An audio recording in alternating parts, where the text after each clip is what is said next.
আসসালামু আলাইকুম।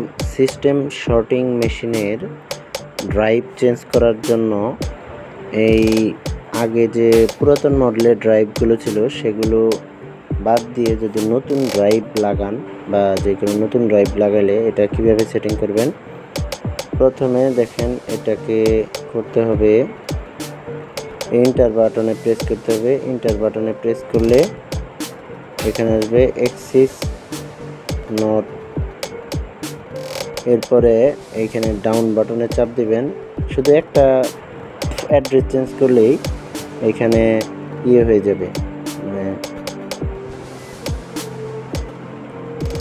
একটা অ্যাড্রেসে হচ্ছে ক্যান অপশন নোট আইডি, এটাই হচ্ছে অ্যাড্রেস।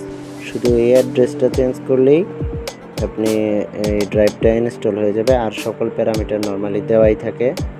তো আমি এখানে শুধু অ্যাড্রেসটা চেঞ্জ করে দিচ্ছি। এই অ্যাড্রেসটা চেঞ্জ করলেই সব সেট আপ হয়ে যাবে। এখানে অ্যাড্রেস দেওয়ার পর সাথে সাথে ক্যানের এই সিগন্যালটা পেয়ে গেছে। তো এটা হচ্ছে সেটিং দেওয়ার ম্যানুয়াল। তো এইখানে যেইভাবে দেওয়া আছে ঠিক এইভাবে প্রোগ্রামে ঢুকে অ্যাড্রেসটা দিতে হবে।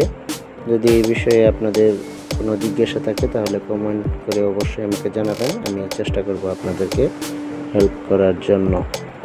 ধন্যবাদ।